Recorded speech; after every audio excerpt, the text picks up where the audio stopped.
5 years after the war, the silence of Haldvast was a minefield. Kyle rode under the colourless light of the frontier when he saw something low and trembling near the fence. It was not an animal, but a green-skinned child with eyes overflowing with a panic he knew all too well, that of someone being hunted. The horse stopped before Kyle pulled the reins. The animal sensed it first, ears flat against its skull, nostrils flaring toward the fence line.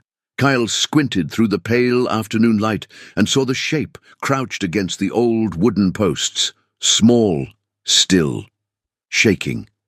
He dismounted slowly, keeping both hands away from his body where the child could see them. She was maybe 8 years old, with vivid green skin dusted grey by road dirt and dried mud. Her ears came to soft points at the tips, and her eyes, wide and dark, tracked every inch of his movement, the way prey tracks a predator. She had no fangs like the orc warriors he had fought and feared during the war. She was just a little girl pressed against a fence post, as if the wood itself might swallow her to safety. Kyle crouched down to her level. He did not speak. Speaking too fast was how you broke things. The wind moved through the dry grass between them. Somewhere to the north, a hawk screamed once and went quiet. The girl had wrapped her own arms around herself, fingers digging into the sleeves of a leather coat 2 sizes too large. The coat had burn marks along one cuff. Kyle noticed the way her gaze kept cutting to the low hills behind her, not to him, as if whatever she feared was still back there, still moving, still coming. He recognized that look. He had worn it himself, years ago, in a different frontier town, after a different kind of violence. He straightened up and turned toward the chalet without a word. He walked to the door, unlatched it, and pushed it open. Then he stood to the side and waited. He did not wave her in. He did not plead. He simply left the choice entirely to her. For a long moment, nothing moved. Then the small figure unfolded from the fence post and crossed the yard with fast, silent steps, slipping through the doorway without brushing against him. Kyle looked back at the hills one more time before following her inside. The hills looked back. He had settled in Haldvast because the frontier asked no questions. You built something, you kept it standing, and the land left you alone if you left it alone. He had no wife, no crew, no debt to anyone. He had 60 acres, a tired horse, a rifle that never jammed, and a silence he had decided was enough. Standing now in the doorway of his own home, with a green-skinned child crouched near his hearth, he felt the silence shift into something new. He did not name the feeling. He moved to the fire instead, stirred the coals back to life, and hung a pot on the iron hook above the flame. The smell of old broth came up slowly, warm and plain and real. The girl watched every move. Her breathing was loud in the quiet room, still ragged from running, still carrying the sound of fear. But she did not bolt. Kyle poured the broth into a tin cup and set it on the floor near her, then stepped back and sat in his chair across the room. He picked up a piece of leather he had been mending and pretended to work on it. When the cup was empty, the girl moved for the first time on her own. She reached into the folds of the large coat and drew out something small, holding it out toward him across the floor, without standing. A bracelet of woven cord and dark tribal beads, each one carved with a mark too small to read in the firelight. She set it on the floor between them and pulled her hand back. Kyle looked at it for a moment. Then he leaned forward and picked it up. He turned it once in his fingers, feeling the weight of the carved beads, and then he put it on his wrist. The girl watched his face. Whatever she found there seemed to satisfy something. She lay down on her side near the hearth, pulled the coat around her, and closed her eyes. Outside, the hills were dark now, and the stars were coming in cold and sharp over the northern range. Somewhere in the grass beyond the fence, something moved once and went still. Kyle did not look up from the leather, but he listened. He slept in the chair that night with the rifle across his knees.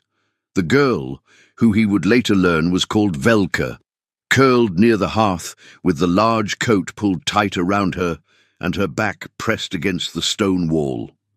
She did not sleep deeply. Every hour or so she lifted her head, checked the door, checked the window, and lowered herself back down only when she was satisfied that nothing had entered. Kael understood the habit. He had the same one. By the time the grey light of dawn pushed through the window cracks, he was already outside with the rifle, walking the fence line. The ground was cold and hard beneath his boots. Frost had settled overnight, whitening the top of each fence post and stiffening the grass along the perimeter. He found the tracks near the eastern corner, 2 sets of boot prints, human, adult, moving with the measured spacing of men who knew how to approach a property without being heard. They had circled the chalet sometime in the deep of the night, staying just outside the fence line. At one point the prints came very close to the gate, then pulled back and headed north toward the ridge. Kael crouched over the clearest print. Deep heel, wide toe, deliberate stride, bounty hunter boots. He had worn the same kind once. He stood and looked toward the ridge. The frost was already melting in the first light, softening the edges of everything, but the prints were still sharp enough to read. These men had not panicked and run. They had pulled back on purpose, which meant they were patient, which meant they would return. He went back inside. Velka was sitting up, her back straight against the wall. She had the tin cup in both hands, still half full of cold broth, gripping it the way a younger child grips a toy. Kael sat down across from her and met her eyes for the first time without looking away. He pointed to himself. "Kael," he said. She stared at him. He waited. "Velka," she said finally. Her voice was rough from disuse, low for a child, shaped by a language that had different edges than his. He gave a short, firm raise of his chin in answer. He did not ask where she came from. He did not ask who was chasing her. Not yet. There was a right order to things, and the right order here was safety before story. He broke bread and put half on the floor between them. She took it without hesitation this time. That alone told him she had been hungry for longer than one night. While she ate, he reinforced the door latch with a second iron bar he had stored under the bed. He checked the window shutters, tightening the bolts on both. He moved the supply crate away from the back wall and showed Velka the low crawl space behind it, the one that led under the foundation to a gap in the fence 30 yards out. He had built it years ago for reasons he had tried to forget. She studied the crawl space for a long time. Then she looked at him. He pointed to her, then to the space, then shook his head slowly. "Not yet. But now you know it is there." She understood. He could see it in the way her jaw unclenched, just slightly. Outside, the wind moved through the fence posts with a low, hollow note. Kael checked the rifle, topped off the powder, and set it against the wall beside the door. The tracks in the frost had not walked themselves there. Someone had sent them, or hired them, or both. He would need to know which. He left her with bread, a knife he chose carefully for its size, and instructions she could not fully understand in words, but seemed to read from the way he placed each item. He pointed to the knife, then to the door, then shook his head. He pointed to the crawl space, then held up 2 fingers. 2 minutes. If sound, wait 2 minutes, then go. Velka held the knife handle with both hands and gave him a single, serious look that meant she had understood. He rode the perimeter at a slow walk, rifle resting across the saddle horn. The frost had melted by mid-morning and left the ground muddy enough to hold every impression. He followed the bounty hunter's trail north from the fence corner, up the slope of the low ridge, where the dirt gave way to loose shale and the prints faded. At the top of the ridge, he stopped and looked out over the northern reach of the frontier. The Marcas do Norte stretched flat and pale to the horizon, broken only by scattered rock formations, and the dark smudge of what might be a settlement 2 or 3 days' ride out. The sky was heavy and low, pushing down on the land with the kind of pressure that came before a long cold. He saw no riders. He did not expect to. Patient men did not make themselves visible in daylight. On the way back, he stopped at the tree line south of the property and spent a long time among the pines without moving. He was watching his own chalet from a distance, practicing the eye of whoever watched it from the outside. He noted which angles gave cover. He noted where a man could stand and see the door without being seen from the windows. There were 3 such places. He memorized them the way he had once memorized terrain during the war, not with excitement, but with the cold, joyless precision of a man who wanted to stay alive. When he returned to the chalet, Velka was exactly where he had left her, back against the wall, knife in hand. She lowered it when she saw his face, but did not put it down entirely. He appreciated that. He cooked again, something more substantial this time, salted pork from the smokehouse and dried beans softened in water over the fire. While the food cooked, he sat across from her and tried something new. He drew in the ash beside the hearth with a stick. Rough shapes, hills, a small square for the chalet, a trail leading north. He pointed to the trail and made a slow walking motion with 2 fingers. Velka watched. Her eyes were tracking the meaning, not the drawing. He pointed to the trail again, then pointed to her. She was quiet for a moment. Then she reached out and drew something else in the ash beside his shapes. A larger square to the north, and beside it, a mark he did not recognize at first, a curved line with 3 short strokes across it. He looked at the mark, then looked at her. She tapped it twice with the stick, then pointed north. Kyle studied the symbol. He had seen similar marks before, carved into the hides the Orc clans used as boundary markers during the war, the sign of a specific clan's territory, sometimes a warning, sometimes a claim. He did not know which clan used that symbol, but he knew someone who might. He covered the drawing with his boot, smoothing the ash flat. He stood, put on his coat, and looked at her once more before going to saddle the horse again. The drawing was gone. The question it raised was not. He found Marsh at the trading post 6 miles east, where the old man spent most of his afternoons pretending to repair harness leather while actually drinking slowly and watching the road. Marsh had traded with Orc clans since before the war, which made him either very trusted or very foolish, depending on who you asked.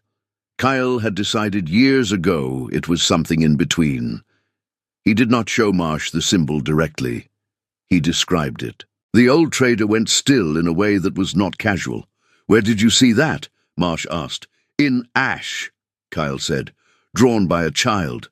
Marsh looked at the road for a long moment, then looked back. "That's the mark of the Kelvara clan, mountain orcs. Came down from the high passes after the war. They settled the valley behind the Stoneback Range, 4 days north." He paused. "Or they did. Word came through the post about 3 weeks back. A lord from the lowlands sent men up there." Kyle kept his face still. "What kind of men? The kind with papers saying what they're carrying is legal." He rode back faster than he had ridden out. When he came over the last hill and saw the chalet whole and quiet below, he let out a slow breath. He was still outside the fence gate reaching for the latch when he heard it. A voice from inside the yard. Not Velka's. He dismounted without tying the horse and drew the rifle from its scabbard. He pushed the gate open slowly. It swung without resistance. The latch had not been forced. He looked down and saw the marks in the dirt near the base of the fence, the small dragged scrape of someone pulling themselves through the crawl space from the outside. Velka had let her in. He came around the corner of the building with the rifle raised. He stopped. A woman stood in the middle of the yard. She was tall, even for an orc, with green skin streaked pale by old scars and recent dust. She was leaning forward with one hand braced on her knee, breathing hard from the last stretch of descent. Her right arm hung lower than the left, the sleeve torn and dark with dried blood from a deep gash along the outer forearm. She had the same dark eyes as the girl, the same sharp ears, and the same look, the one Kyle kept recognizing, of someone who had run through fire to get here. Velka was pressed against the woman's side, with both arms locked around her waist, face buried in the leather of her coat. The woman looked at Kyle over the top of the girl's head. She did not raise her free hand. She did not step back. He lowered the rifle. Neither of them spoke for a moment. The wind moved through the yard. The horse cropped at the dry grass near the fence. Thorgar, the woman said finally, pointing to herself with one finger. He recognized the introduction. He had taught her daughter the same shape. Kyle, he said. She held his gaze with the careful attention of someone reading a document in a language they are still learning. Then she gave a short breath out through her nose, the kind that meant something more than greeting. He looked at the injured arm. The sleeve was soaked through, and the skin above the wrist was swollen. She had been travelling on that arm for days, he guessed, using it to catch herself on rocks when her legs gave out. She needed the wound cleaned and closed before nightfall. He gestured toward the door. Thorgar walked past him into the chalet without hesitating. Velka went with her, still attached, not letting go. Kyle latched the gate behind them, checked the ridge to the north, and followed them inside. He set water to boil and laid out the things he used for wound care: clean cloth, a small jar of pine resin salve, a needle already threaded with the tough gut line he used on saddle tears. He placed them on the table and stepped back. Thorgar sat down and began unwrapping the arm herself. She did not ask for help. She peeled back the torn sleeve with her teeth and her free hand, working methodically, and when she exposed the wound fully, a deep gouge along the outer forearm from something that had not been a clean blade, Kyle heard Velka make a sound and look away. He moved forward and took over the cleaning without asking permission. Thorgar let him. That told him something about how tired she was. She did not make a sound while he worked, even when the pine salve went in. She watched his hands with focused attention, evaluating rather than fearful. He stitched the worst part of the cut in 8 loops, even and tight, and wrapped it with fresh cloth. When he was done, she looked at the wrapping for a moment, then said something in the Kelvara tongue. Low, short, flat in tone. He did not understand the words, but he understood enough. He was pouring water into cups when the sound reached him. Hooves. Not one horse. 3, maybe 4, coming from the north road at a pace that was not casual. He told Thorgar with one look and a gesture toward the back wall. She was already moving, taking Velka with her, pressing them both into the low corner behind the supply crate. Kyle took the rifle from the wall and went to the door.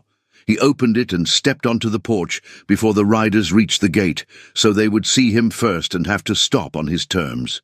There were 3 of them. The leader rode a grey horse and wore the dusty, practical clothes of frontier work, but his saddle was too new and his rifle too polished. The other 2 spread out slightly on either side without being asked, which meant they had done this before. The leader did not bother with a greeting. "We're here for 2 escaped orc women," he said. "Property claim, registered in Haldvast. You hand them over, nobody has trouble." Kyle looked at the man for a long moment. "I have a woman and a child on my property," he said. "Guests, not property." The leader's expression did not change. "The law disagrees." "The law is 4 days' ride from here," Kyle said. "Right now it's just us."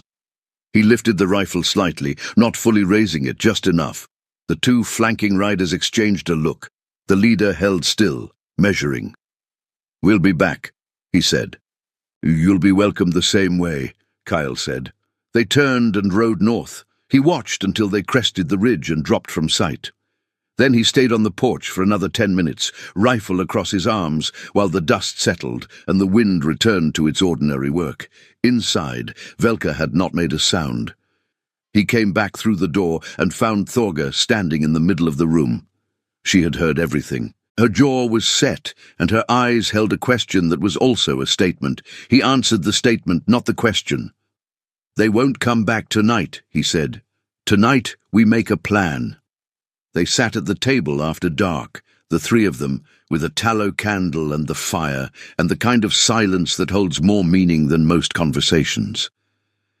Kyle had a rough map scratched on a piece of cured hide. He spread it between them and pointed to Haldvast, then to the ridge, then to the northern route the bounty hunters had used. Thorgar followed the gestures with focused eyes. She had picked up a handful of his words already, the way a person with good instincts gathers tools, quickly and without waste.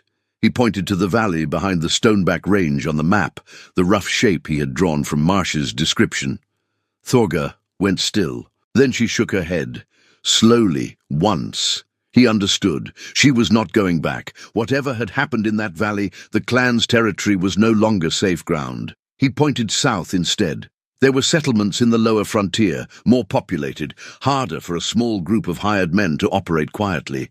He raised an eyebrow. Thorga looked at the map for a long time. Then she surprised him. She reached into her coat and pulled out a roll of cured hide tied with a thin cord, worn at the edges from long travel. She set it beside his map, but did not open it yet. She touched the surface once, as if confirming it was still there, then looked at him. He understood it was something she was not ready to share fully, not tonight, not until she trusted where things stood. Then she pointed to the chalet. He sat back. She held his gaze and pointed again, steadier this time. Velka was watching from the corner, wrapped in the large coat again, listening to the negotiation with the gravity of a child who has learned that adult decisions mean everything. Kyle looked at the map again. He looked at the roof above him, at the walls he had built himself, at the door with its 2 iron bars. He thought about the tracks outside, and the 3 riders, and the long patience of men who had been paid. He thought about what he had been doing with this land for 5 years, occupying it, surviving it, not living in it. He looked at Thorga and gave a firm dip of his chin. The next morning he started work on the east side of the building. The outer wall there was single-planked and thin, not enough for winter and not enough for what he now understood the chalet needed to become. He began adding a second layer of timber, filling the gap with dry grass and clay for insulation. Thorga came out mid-morning and watched him for a while. Then she picked up a second tool without asking and began working the other side of the frame. They worked through the afternoon without speaking much. Velka moved between them, handing nails, holding boards in place when 2 sets of hands were not enough, doing the work without being asked and without needing to be thanked. By evening, the frame for the new room was standing. It was not finished. It was not safe yet. The hired men were still out there, and the Lord who had sent them had papers and probably patience, but the frame was standing. Kyle sat on the porch after supper and looked at it in the last light. He thought about the bead bracelet on his wrist, the one Velka had given him on the first night. He had not taken it off. He was not sure when he had stopped noticing it, but now it caught the firelight, and he turned it once around his wrist. Inside, Velka was already asleep. Thorga moved quietly around the room, doing the last tasks of the day, the way someone does when a space has begun to feel like theirs. The stars were sharp and cold above the frontier. Somewhere on the ridge, an owl called once. Kyle stayed on the porch until the fire inside was the only light left, and then he went in and barred the door. 3 weeks passed. Word came back through Marsh at the trading post on the 14th day. The 3 bounty hunters had been seen heading south toward Haldvast, their horses loaded for a long return ride. Whoever had hired them had either run out of patience or run out of money. Either way, those 3 particular men were done. Kyle filed the information away without celebrating it. The Lord who sent them was still out there, and lords did not stop, because their first hired hands turned back. Thorga's arm healed well. By the 2nd week, she had full grip back, and by the 3rd, she was carrying the same loads as him across the yard without favoring it. Her body healed the way hard people heal, efficiently and without ceremony. The new room was finished before the first real cold arrived. It had a door, a small shuttered window, a rope bed Kyle built from memory, and a second hearth he cut through the east wall using stones from the creek bed. The hearth was crude and smoked badly for 2 days, until Thorga adjusted the flue with a technique he had never seen before, packing the gap with a clay and ash mixture she prepared from materials she found near the property without being directed. He did not ask where she had learned it. The result was what mattered. The nights got colder. The mornings arrived later and left earlier. The long, Pressing cold of the northern frontier settled over the land like something deciding to stay. Inside, the chalet was warm. Velka had begun following Kyle during his daily work, not demanding attention, just present, watching the way things were done. She watched him shoe the horse and memorized the sequence. She watched him sort the seed stores and began organizing them herself by size without being told. She had a mechanic's instinct, the kind that comes from a mind that needs to understand how things fit together. One afternoon, he found her sitting with his spare rifle broken down across her knees, each component laid out in order on the floor. She looked up when he came in, reading his reaction before her shoulders relaxed. He sat down beside her and put the pieces back together slowly, narrating each step in simple words. She watched once. Then she did it herself. He did not speak for a while after that. Thorga had begun cooking with the dried herbs she had gathered from the land around the property.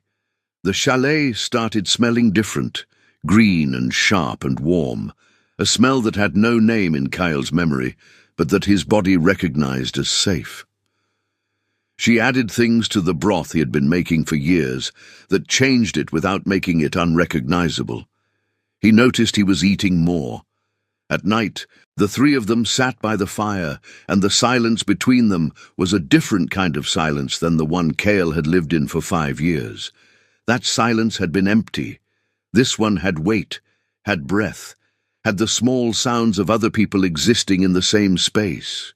He had forgotten what that felt like. One evening, Thorga brought out a small carved token from her coat and set it in the center of the table.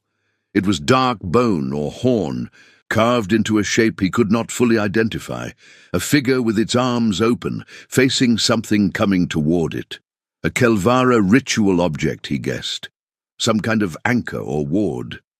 She said a single word in her language, quiet, not explaining it, just naming it. He did not ask for translation. He looked at the figure for a moment, then let his eyes settle on it with the same respect he would give something he did not understand but knew mattered. She left it in the center of the table. It was still there in the morning. The man who arrived on the 12th day of the hard cold was not a bounty hunter. He rode alone, which was the first sign. He wore the formal coat of a lowland official under a frontier duster, which was the second. He tied his horse at the gate properly and waited to be invited in, which was the third. Kale opened the door and stood in it. The man introduced himself as a land registrar from the Haldvast District Authority. He had documents. He also had a calm that was more threatening than aggression, because it meant he believed the papers were enough.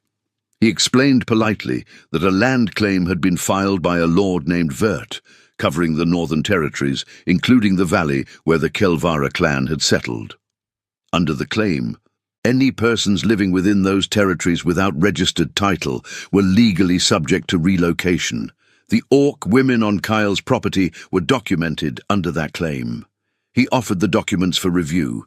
Kyle took them. He read them slowly. He handed them back. "They're living on my property," he said, "registered to me. Your claim doesn't reach here." The registrar blinked. It was a small blink, the kind a man does when his certainty wobbles slightly. "The claim extends to persons, not just land." "Then your lord can file a person claim in a district court," Kyle said. "The nearest one is 2 weeks' ride. I'll be here when it's resolved." He closed the door. The registrar stood on the porch for a moment.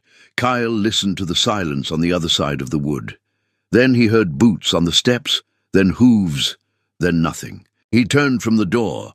Thorga was standing in the middle of the room. She had heard all of it. Her expression was not relief and it was not fear. It was the expression of someone recalculating, adjusting their understanding of a situation they had assumed she already fully understood. Velka was beside her, and for once she was not looking at the door. She was looking at Kyle. He went to the table and sat down. He pulled the map toward him and studied it again, thinking about district courts and road times, and what a man named Vert would or would not be willing to spend to enforce a claim on 2 people at the end of a cold frontier. Thorga sat down across from him. She reached into her coat and drew out the rolled hide she had shown him briefly on that first planning night, the one she had touched but not opened. She set it on the table between them and untied the cord. It was a map, older and more detailed than anything he had ever seen of this region, hand-drawn in a dark ink with landmarks he could cross-reference against his own rough sketch. She had been carrying it since before she arrived, folded against her body through all the days of running and the weeks of building and the long, cold nights. He looked up. She pointed to a location marked near the edge of her map, off the frontier, into land the district authority had no registered claim on. Then she pointed to the carved figure still sitting at the center of the table. He thought about it for a long time. Then he began to plan. The cold broke in the third week. They left before dawn, which is the only honest time to leave a place you have started to care about. The chalet was locked and the fire banked. 2 days before leaving, Kyle had ridden to Marsh's trading post and traded the last of his stored grain for a second horse, a steady roan mare that asked nothing of its rider. He had not explained why he needed it. Marsh had not asked. They moved out in the grey dark before sunrise, Kyle on his own horse with Velka riding behind him, Thorga on the roan alongside them. The animals walking easy on the frost-hardened ground. They kept north by Thorga's map, through a route that stayed well clear of the main road. Kyle had spent 2 days preparing the registration papers. He had a contact in Haldvast who owed him a long-standing favour, and the favour was called in without explanation. What came back was a document naming Thorga and Velka as persons of recognized residence under Kyle's land title, which was not the same as citizenship, but was enough to make the Lord's claim legally complicated in ways that would require time and money to untangle. It was not a perfect solution, but the frontier had never offered perfect solutions. On the second day of riding, Velka spoke more words in his language than she had combined in all the weeks before. She asked the name of a bird they passed. She asked why the rock formations to the east were striped red and grey. She asked if there were other green people where they were going. He answered each question as plainly as he could. Thorga listened without joining and seemed to find this acceptable. On the third day, they reached the place on her map. It was a valley he had not known existed, sheltered on 3 sides by a curve of low ridge, with a creek running through the bottom that would not freeze in all but the worst winters. There was old evidence of habitation, stones arranged in the circular patterns the Kelvara used for their clan fires, a few structural posts still standing, a cleared area where crops had grown once. They stood at the edge of the valley and looked at it. Velka slid down from the horse without a word and walked to the nearest stone circle. She crouched and ran her fingers along the carved edge of the center stone. Then she looked up at Thorga. Thorga said something quiet in her language. Velka gave a slow, certain dip of her head. She stood and walked back. They made camp that night in the shelter of the ridge, and around the fire the 3 of them ate without speaking for a long time. The stars were different here, or seemed different. The sky wider without the hills of Haldvast cutting it down. Kyle looked at the bead bracelet on his wrist.